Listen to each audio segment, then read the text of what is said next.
Combattants de l'indépendance, aujourd'hui victorieux, je vous salue au nom du gouvernement congolais. Chers compatriotes, notre pays, la République démocratique du Congo, vient de connaître dans la province du Nord Kivu, plus précisément dans la ville de Beni, la résurgence de la maladie à virus Ebola depuis le 16 août 2022.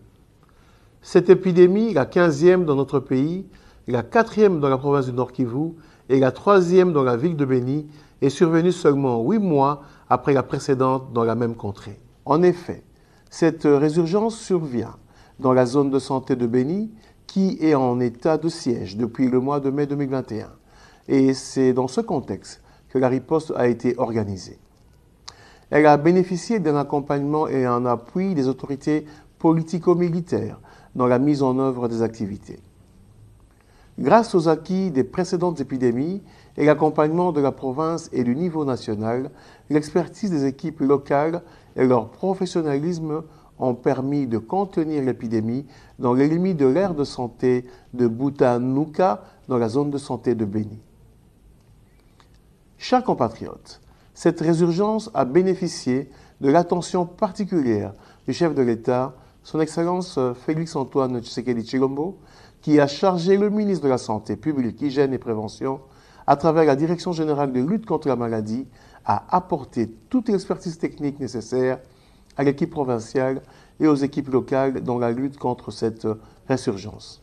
En ce mardi 27 septembre 2022, après 42 jours de surveillance renforcée, sans nouveaux cas confirmés et selon le protocole de l'OMS, je suis heureux de déclarer solennellement la fin de la 15e épidémie à maladie à virus Ebola dans la province du Nord Kivu en République démocratique du Congo, qui aurait duré 1 mois et 12 jours.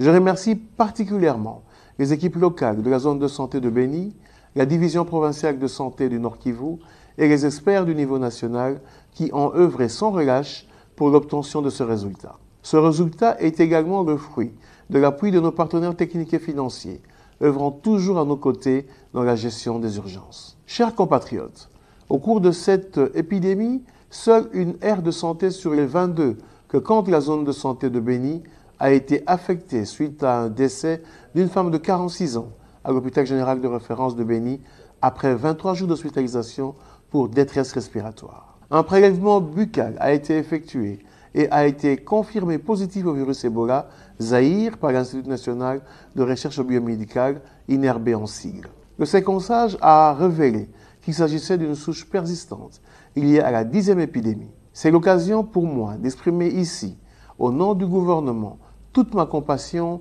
et mes condoléances les plus attristées à la famille qui a perdu un être cher. Chers compatriotes, l'écosystème de notre pays et le nombre élevé des guéris des précédentes épidémies de la maladie à virus Ebola constituent pour notre pays un risque élevé et permanent de résurgence des épidémies de la maladie à virus Ebola. C'est pourquoi nous devons renforcer davantage notre surveillance épidémiologique en général et particulièrement autour des guéris, tout en réfléchissant sur des stratégies idoines à mettre en place pour toutes les zones de santé à risque. Au moment où nous déclarons la fin de cette épidémie, la RDC continue à faire face à d'autres urgences de santé publique.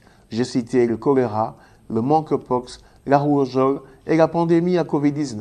Pour vaincre ces fléaux, les communautés sont invitées à s'engager aux côtés du personnel de santé et des leaders politiques et religieux.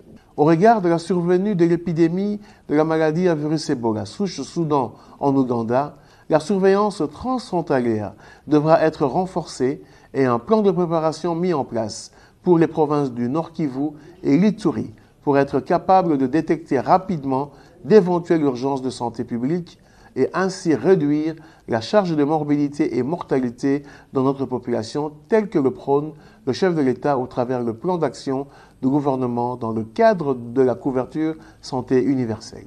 Que Dieu bénisse la République démocratique du Congo. Je vous remercie.